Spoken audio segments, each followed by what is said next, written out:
Today, joining us via satellite from New York with tremendous courage is Toya Jackson, who is speaking out against this issue from firsthand experience. Toya, thank you so much for joining us. It's my pleasure, Monty. You know, I wanted to read just the opening line to your book, and it says, nearly 3 years ago, or nearly 3 years after it was publicly announced, here is my book, the one my family doesn't want me to read, or doesn't want you to read. Why did you go ahead and write this book, Toya? Because, Monty, I felt it was very important for children all over the world who are suffering, who are tired of the pain, the cruelty, the brutality. There's so much involved here, the mental strain, the pressures that they all have. And I felt that all these things are a part of child abuse, and they should know about it. And I want to say that these are scars that are left on the children for a lifetime. These are scars that cannot be seen, but scars that you feel and left with you forever. And at the same time, I want to dedicate my book to them and let them know you got to reach out and seek help. And the first step to it all is to let them know that you have been abused. Silence is not golden in this case. Speak out. You know, I'm going to read another little excerpt here from your book, and it says, for no reason I could understand, our father singled out his firstborn son for the most punishment. Why do you think he did that? I don't know. I really don't know. I can only tell you what my mother would always tell me. And she would say there was some sort of jealousy there. I have no idea. During that whole period of time, and I'm losing you, Monty, slightly. Okay, I'll speak up for you. During the initial phases of this was really mostly physical abuse. Is that correct? Yes, there was always physical and mental abuse, always, always. And it stayed that way for quite a while. I remember there's another little section in your book which says, I was 6 when I got the beating of my life. You were a straight-A student, and your teacher sent your report card home, and she had some remarks that said she was going to hold you back a grade because you were kind of a withdrawn child. And when you went home, Joseph put down the report card and suddenly smacked my face with his open hand and said, don't you ever shame me again, and then he beat you. Just tell us about that and tell us how you felt. A 6-year-old child being beaten this way, how did you feel? It was a terrible feeling simply because you don't know why you're being beat. You have no idea. I didn't know. I thought everything was fine. The report card was fine. Everything was okay, but I was being held back simply because I didn't speak out in class.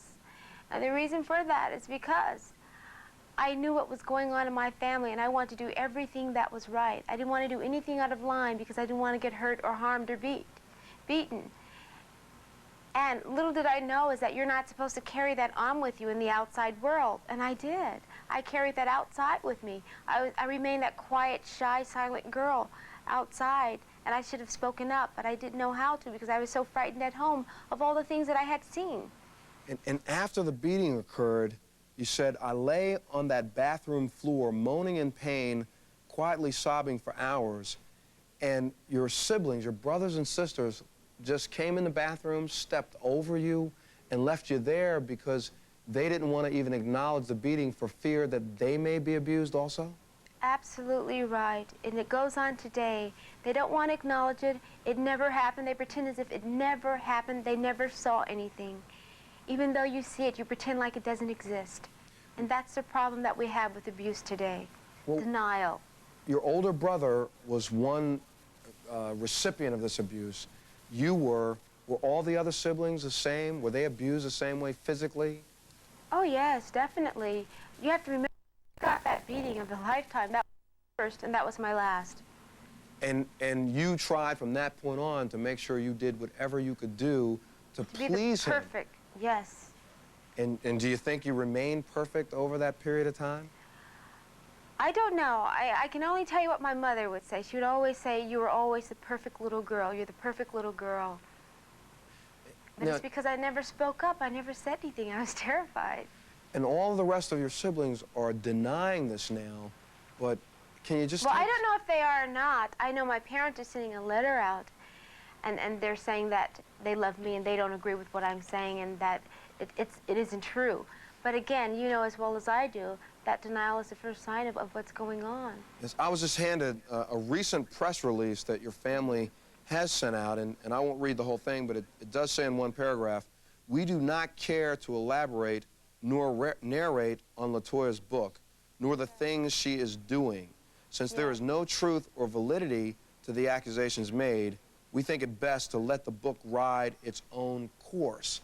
Yes, my parents sent that out, and I would like to see every signature on there on behalf of my whole family. If you notice, there aren't any signatures really. It's my parents who sent it out. Yeah, and there are no signatures on this release at all. No, there isn't. And I will echo to say, if this was so untrue, and I hate to say this way, but in a world where we sue and we sue and we sue, if it was so untrue, why didn't they just go after to sue to stop the publication of the book rather than release something like this that says it's not true? They tried everything in their power, Montel, to stop the publication of this book, to stop everything that I've done with this book. I've been writing this book for 3.5 years now, and in every way that you can imagine, it's been stopped.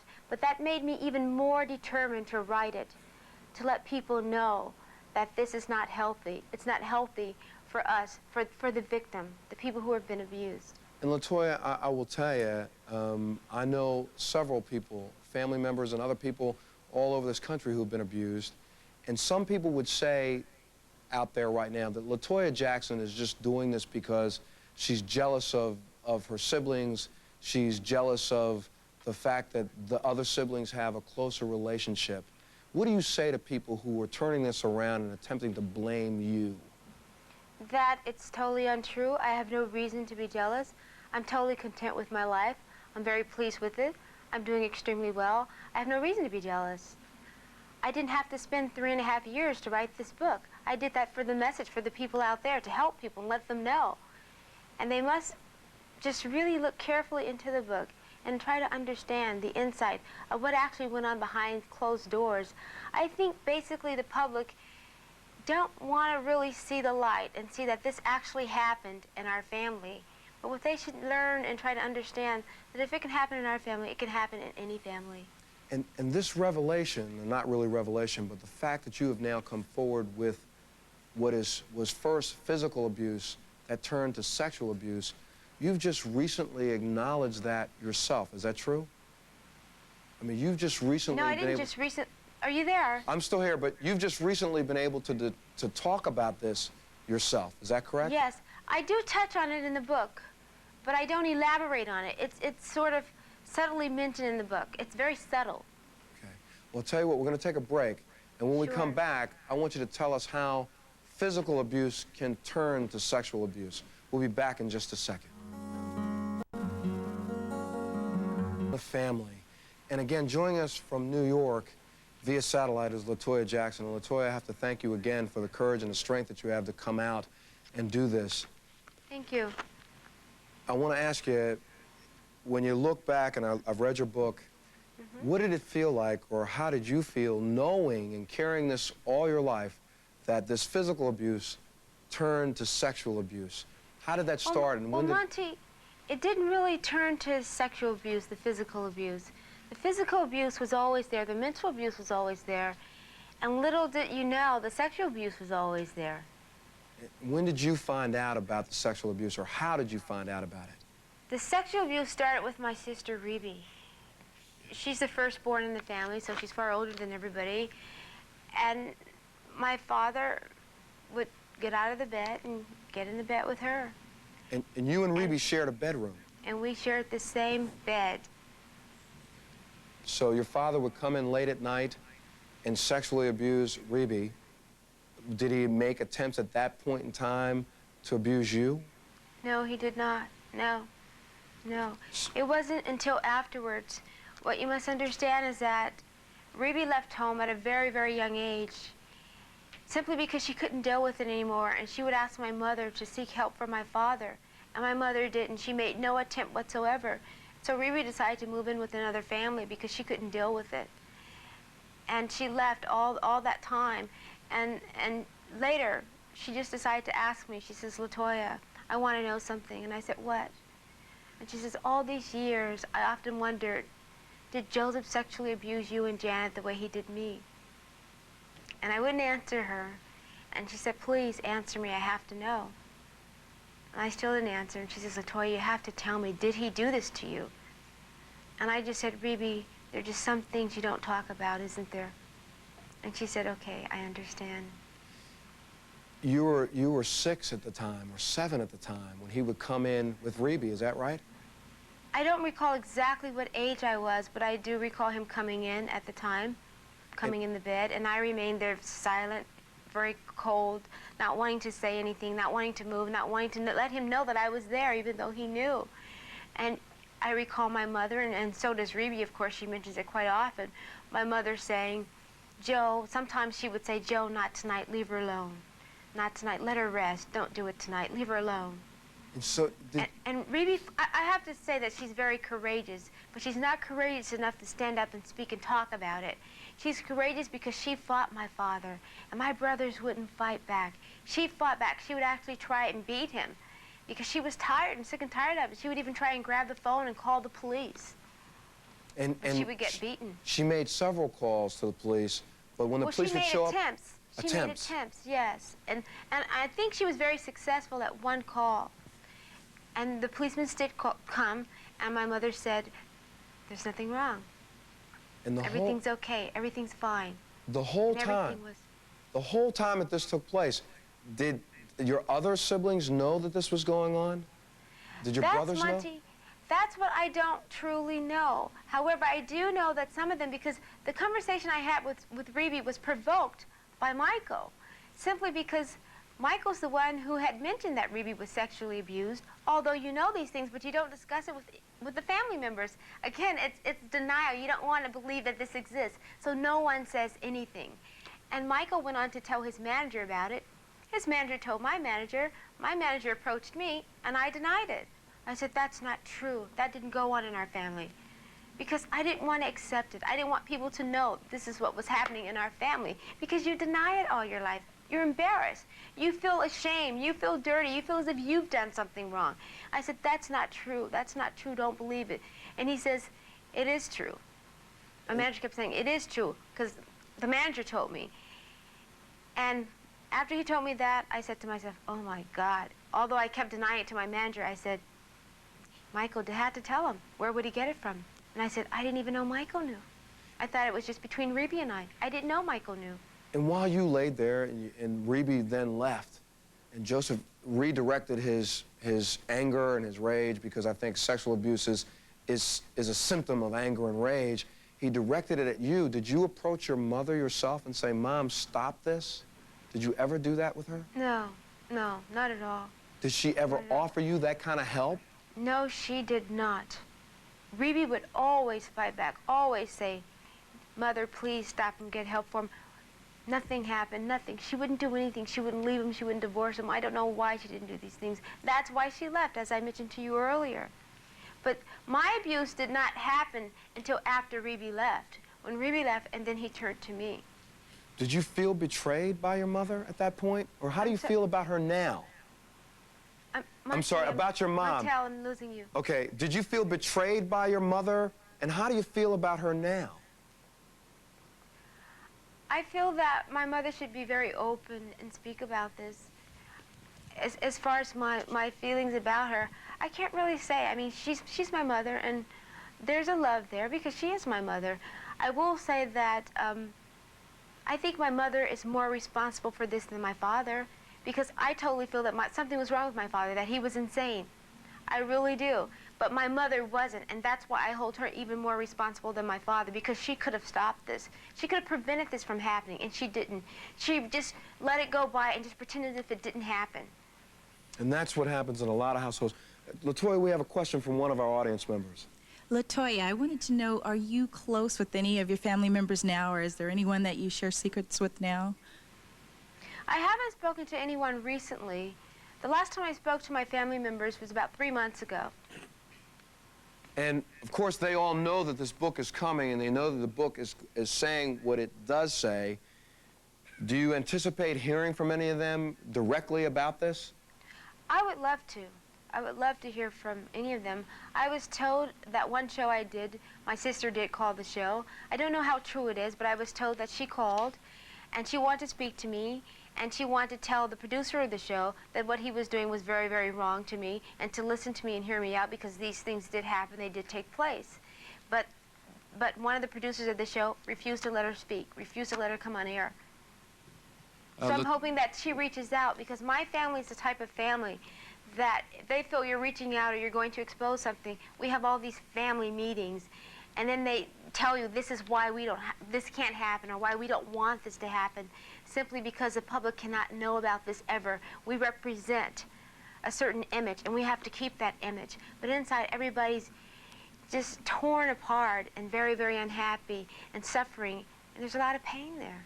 Can we have another question from an audience member? LaToya, I was wondering if there was a competition within the siblings to stay in favor with the parents that might be keeping everybody quiet about this kind of, this kind of thing. I don't think so. I've never looked at it that way. I don't think so. I do know that when something like this happens in a family, that you have a tendency to gravitate towards the nicer parent, because you're seeking for love, you want love. And so we all sort of like gravitated towards my mother, and was hoping that she would show us some kind of love, because my father was so brutal and so cruel to us. Was it always so bad? Was there any moments that you can remember where there was a lot of love expressed from your father, or was he always in this abusive mode? No, there was never any love expressed by my father. He didn't know how to express love. I don't think my father knows the meaning of love. I could be very wrong, because outsiders do tell me that he's very different with his second family, that he's very loving, and he does wonderful things with them. He takes them out, he goes to the beach, he does everything with them. But with us, it was quite different. He never did anything with us. It was very, very different. When he would go on the roads with the brothers would say that my father would walk behind them, not with them, and he would say, "I'm not with them." He was never there when any of us were born. And my mother had 11 children, and he wasn't there, she said, at any of the births. And there were happy times, too. Don't think that there were always bad times. Okay. And we'll be back in just a minute with more from LaToya Jackson.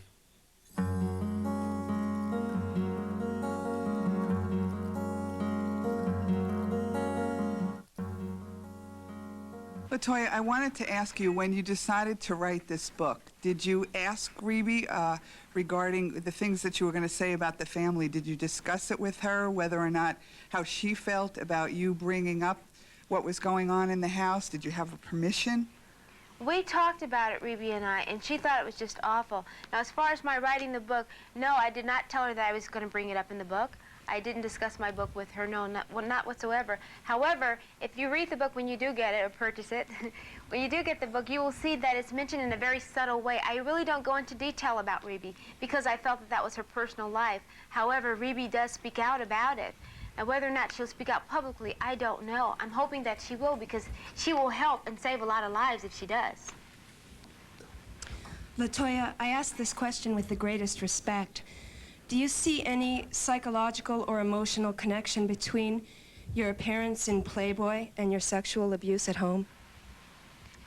No, I don't. I simply did Playboy because my family, or my parents, I should say, basically controlled our lives, want to control everything that we did. And after I left home, they still maintained that. They still managed to control me, even though I was away from home. And I didn't like it. I didn't care for it at all. And I felt that if I did something that was so out of character for me, that they would understand and say, we have no control over her anymore. It's her life, she's living it her way. And that's why I did it. LaToya, I'd like to ask you two questions. How long did this physical abuse go on, and did he threaten you in any way? The physical abuse, I left home about 4 years ago. Michael and I left the same time. He left about, I think, 2 weeks after I did. The physical abuse was going on then, the mental and physical abuse. It was going on then. It didn't matter what age they were. My father would hit them at any age. Michael would be on television. You guys would see him on television accepting awards and doing those things. But little did you know that the next day or the same day or the day after, he would go home and be abused. Even as an adult? Yes, as an adult. Like I said earlier, it didn't matter to my father. We were still his children. It didn't matter what age we were. It did not matter. And we kept this silent. Nobody said a word, and it was terrible, and we hated it. We're unhappy. A lot of my brothers and sisters have talked about it and have tried to commit suicide because they rather died than live that life. Latoya, I think the love among each other is really what held us together, stopping one another, saying, no, I love you all the time, constantly to each other, and let's stick together, let's hang in there, even though we had this facade of being happy on television. Latoya, there was a passage that I read that indicated you think some of the abuse to Michael may have then manifested itself in all the changes that Michael has attempted to make in his appearance and other things. Do you think that that had something to do with it? The changes meaning what exactly? Well, I understand there was a time when your father used to tell Michael, you know, Michael, you have a big nose, and Michael, you're ugly, and Michael, you're this, and Michael, you're that. Do you think that that has a lot to do with some of the changes, if they're real changes, that Michael's made to himself physically? Yes, of course Michael has made changes. We all know that, and my father would always tell him that he had a big nose, and he would make jokes about it and constantly, and I felt bad for Michael because it hurt him really bad. He would always say, well, I don't care to elaborate exactly how he would say it, but it was just awful. And I truly believe because of that, Michael was very, very unhappy, and he hated his nose because of that, and he didn't want to look anything like my father because of that. And he didn't like it, and he changed it, and he got it done. Has this terrible tragedy affected your ability to love, and what special strengths have you garnered from all this? I'm sorry, I didn't hear the first part of your question. There we go. All right. Has this terrible tragedy affected your ability to love in any way, and what special strengths have you gained from all this that you could pass on? Well, I think writing the book alone was therapy for me because it released a lot. I had so much built up in me from years and years and years, and the pressure of that, just to release it from my body was so wonderful. From my mind, it was great. And yes, there are scars, like I said, that are left with you for a lifetime, and you are affected by things like that, although you try to pretend like you're fine and you're okay and there's nothing wrong. But there are times when I don't care to elaborate, but there are times when you just, there are times that I refuse to just go out and date different people. My manager thinks it's very strange because people like Sylvester will call and ask me to go out. A lot of actors and a lot of entertainers just to go to dinner, and I always refuse. I always say no. And my manager could never understand why. And I never told him why, because I felt it was nobody's business, because I was ashamed of it. But it was basically because I was afraid, really. I was afraid. I didn't know what would happen if I did. Latoya, now as an adult, and just to follow up with what you're just saying, do you fear men? Do you fear the intimacy with a man now, at this point in your life, or have you been able to overcome that? No, I think that I've overcome that. I truly believe that I have. To a certain extent, I've overcome it. Let's put it that way. But I'm a lot better than I used to be. Before, it was very, very difficult for me. And my manager taught me that men are not that way. They aren't that way. All men aren't that way. Because sometimes you believe that they are because this is all you know. Hi, Latoya. It must be so difficult now to not have anyone to, support from your siblings. Back when you were younger, was there anyone in particular or anyone that you could turn to get support from or talk to about this? No. No, because it's something you have to understand that if you were an abused child ever in your life, it's something that you hide. You don't know why you hide it, but you do. You keep it quiet. You feel as if you've done the wrong. You're in the wrong. I've done something wrong. I can't tell anybody about this. I can't tell them. And you let it happen, but you can't tell anybody about it. It's the strangest feeling. It really is. And mentally, it's disturbing. Because you want to speak out, but you can't. You can't tell anybody. Sometimes it takes a lifetime to get the courage up to say something and to really speak out. And some people never can speak out. And I'm hoping because I'm speaking out, it will encourage others to speak out. Hi. If your father were to pass away, God forbid, would you pay your respects and attend his funeral? Yes, I would. You know, It's interesting that you asked that question because Michael used to always ask me the question. He used to say all the time, if Joseph died today, would you be sad or happy? Or would it matter to you? He would always ask that question. And I go, don't ask that question to me. He goes, you wouldn't care, would you? He goes, well, I wouldn't. I know my father would hate hearing this now, but that's how we felt because of what he's done to us. He would always say, it wouldn't matter to me at all. He says, I don't know him, and he's done nothing but abused us. I wouldn't care if he died. He would always say that. LaToya, there are millions of young people out there right now, millions of people our age that are out there right now that have had a chance to hear what you have to say. What would you tell them to do to help them heal the way you are obviously healing from just making this public? What would you say to them right now? Well, first of all, I would tell them to definitely go get help. Definitely let people know that this has happened to you. And what you have to do, the minute you really open your mouth and let people know that you're being abused, it's the day you begin your cure. And once you start that, I think if you can't deal with it on your own, then you need to go have therapy. Okay, well, LaToya, we want to thank you for being here. The book is Growing Up in the Jackson Family. LaToya Jackson, thank you so much for the strength that you have. Thank you so much for sharing, and please continue to do that. I know you have to go, and I hope we get a chance to talk again sometime. Thank you, Montel. When we come back, we're going to continue talking with some therapists and other experts on this same issue. We'll be back in just a minute.